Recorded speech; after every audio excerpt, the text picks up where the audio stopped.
Let's start from the beginning. Welcome everyone to the Pantheon. I'm your host Ray, And I'm Evy. and what are we looking at today? We are looking at Kirk Cameron Saves Christmas. And speaking of which, Merry Christmas! This is our Christmas edition. We figured it is a Razzie. It got nominated for 6 Razzies, and I think it got nominated for every Razzie across the board. And on Rotten Tomatoes, it got 0. Okay. It is one of the worst films ever made, according to.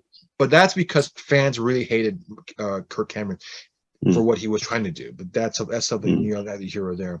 I will say this: I found this movie entertaining because I did not know what to expect, and I was thinking, I don't know what I was thinking when I saw this. What were your thoughts in this movie?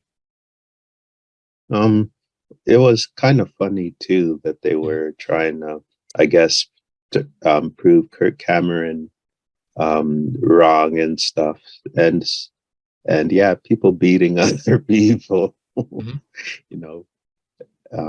where what's his name got beat up, Christopher or whatever. Anyway, the film was kind of good. That's something I want to see again for some reason. Anyway, Really? Okay. Yeah. Okay, I'll just summarize. For those who have not seen this movie, Kirk Cameron starts off. He kind of like narrates it like Father of the Bride. He just sits down in front of the fireplace or behind a Christmas tree.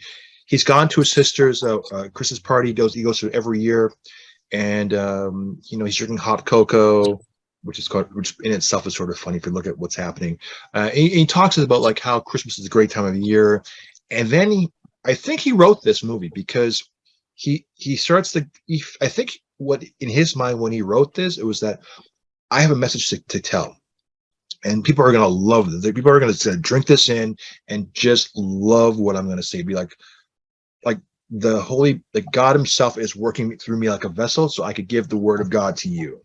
And the meaning of Christmas and what he thinks, what we as people or viewers are lacking or missing the point of Jesus and Christmas and all that.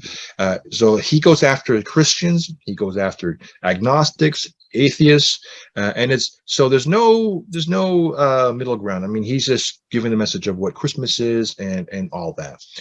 We had some flashbacks, some animations here, but essentially it's about him visiting his sister annually, and they have a Christmas party.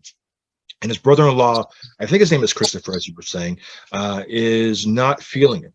He's looking pretty like down and out, and he helps. And of course, Kirk has to get involved and really speak the truth to him, and sell the idea of like it's a time for love and cheer. I mean, it's much more than what I'm just saying.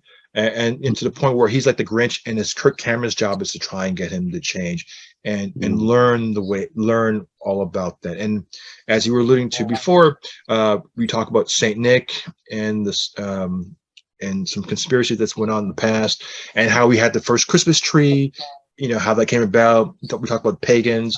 We talk about Adam. Adam kind of helped contribute to making the first Christmas tree. After taking the apple, he put the apple back on the tree as part of the decoration. I don't know how much that is true or not, but so what were the highlights for you in this movie? Like what was it that stood out for you?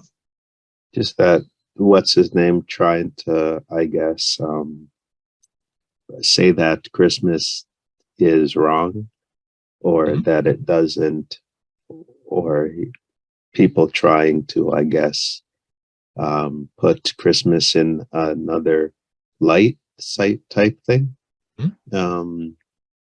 which was okay or whatever. It's something I want to see again. Anyway, being Baptist or whatever, like I am, it was okay.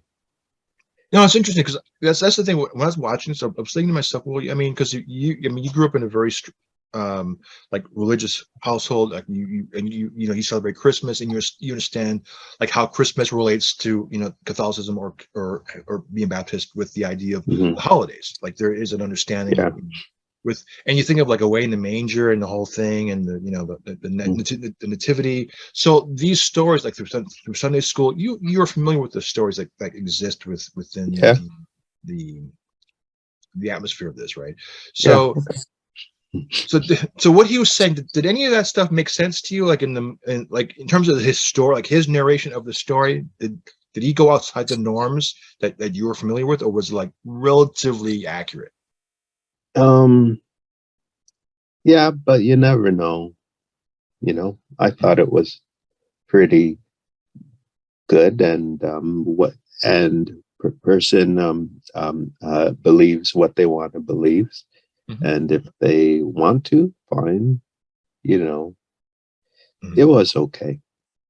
Well, I think whatever the final message was, I think it was kind of fun, because the part that made me laugh out loud was seeing Christopher being kind of like the Scrooge of the party, but he looked like something out of Apocalypse Now, like he looked like he was ready to kill people around him, to the point where after good old Kirk Cameron comes in and saves Christmas, he rushes in like love in his heart, joy, and he just dives in literally to his family and the Christmas tree around him.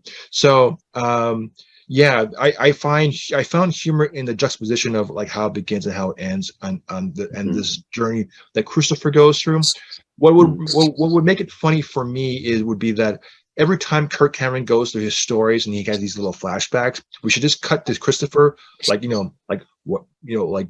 polishing a gun or looking at ways to kill somebody, because it'd be more funny for me to see. Okay. But maybe I'm looking. I think I'm being a little cynical, but like there are things about this where if they were going for humor, it would work a different way. But I think he was trying to be serious, and that's what threw me off. Was that I didn't know the difference between him being funny, ironic, using satire, or if he was just trying to speak the truth, because I never got the beat of this film. Like that was just my interpretation of it.